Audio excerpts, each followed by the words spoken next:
By 2020, 80% of all internet traffic is going to be to video. So, do you have video on your website? If you don't, you're probably not sure where to get started, am I right? In today's video, I'm gonna share with you the easy steps that you can do to get started with video so you can make sure you capitalize on all that traffic going to video. Hi, I'm Trina and I started my YouTube channel to help creative entrepreneurs like you get on YouTube to grow your business. If you are new to my channel, make sure you click that subscribe button down below and hit that little bell guy because that will notify you every single time I upload new videos to help you. And today we're talking about how you can get started on video, especially if you are maybe just a blogger or maybe you've been posting to Instagram and you've dabbled a little bit into video but you haven't gone all in yet. Let's talk about that. So let's just address the giant elephant in the room, the tech.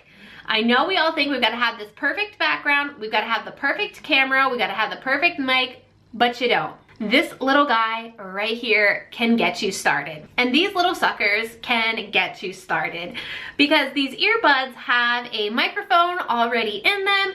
You just take it, plug it into your phone, and now you have audio and video. And if you really want to get fancy and edit out any mistakes that you make, just download the iMovie app if you have an iPhone for absolutely free, and you can edit your video right on your iPhone and upload it to YouTube. Little guy is all you need. Now, as far as lighting, right now I have natural light coming in from here, and I've got a couple different light boxes going on in this room, but here's the easiest thing you can do to get started with better lighting is to buy these daylight balanced light bulbs, which you can get on Amazon or you can get at a hardware store. And what these light bulbs actually do is emit this white kind of clean light that you see. Normal light bulbs generally have like a yellowish tint to them, so these daylight balanced light bulbs really help you have that white light if you don't have a spot to film in front of a window that gives you that natural light. Okay, now you're convinced that you can film with what you've got. Now what are you gonna film? So the first thing that you wanna do is not recreate the wheel. So head on over to your website and check out the analytics on your website and see which blog posts are getting the most traffic. And that's what you're gonna create a video on. Take the first 4 to 5 blog posts that are getting a lot of traffic, whether it's coming from Instagram or Pinterest or Facebook, and create a video to embed onto that blog post. You already have the content to share, just turn it into a video.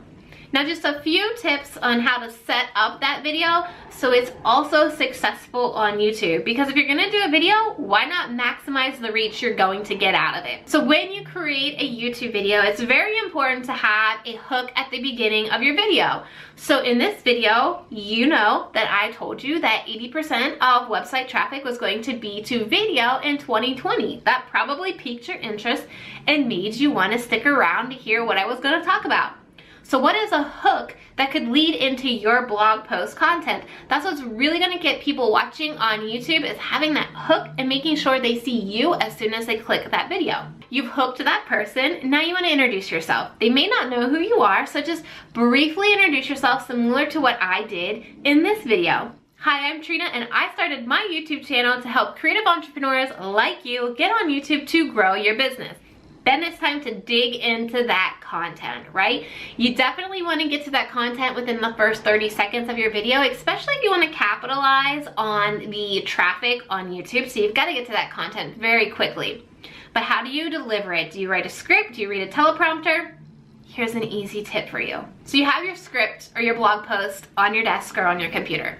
Memorize 2 to 3 sentences, look at the camera, deliver those sentences, take a break, look at your blog post or your script, remember the next 2 to 3 sentences, look at the camera, deliver, take a pause, and keep going back and forth. Then you can edit those spaces out when you edit your video. And so it looks streamless, and you also have jump cuts to make the video seem like it's faster paced than what it is. The reason why I don't suggest using teleprompters is because for me, I still get really wrapped up on reading those words and being very perfect on those words.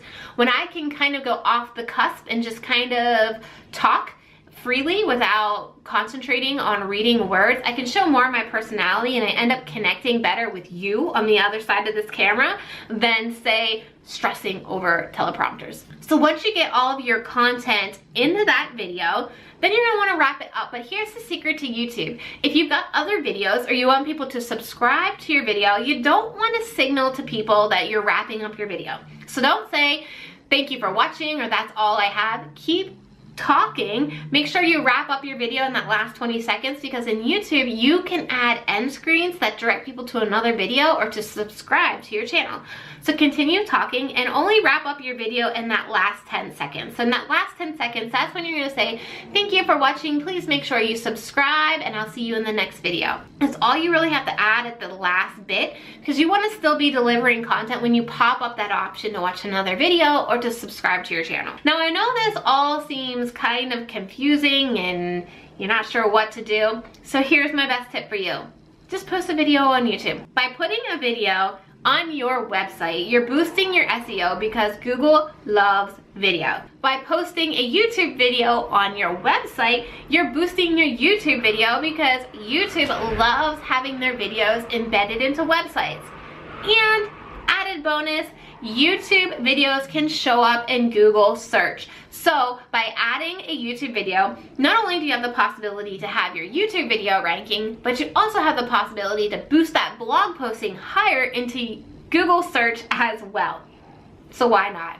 My question for you is, are you gonna turn a blog post into a YouTube video? Let me know down in the comments below. And if you have not subscribed to my channel yet, make sure you click that subscribe button. And if you want to watch some more videos from me, make sure you hit that playlist that's on your screen right now. Thank you so much for watching, and I will see you in the next video. Bye.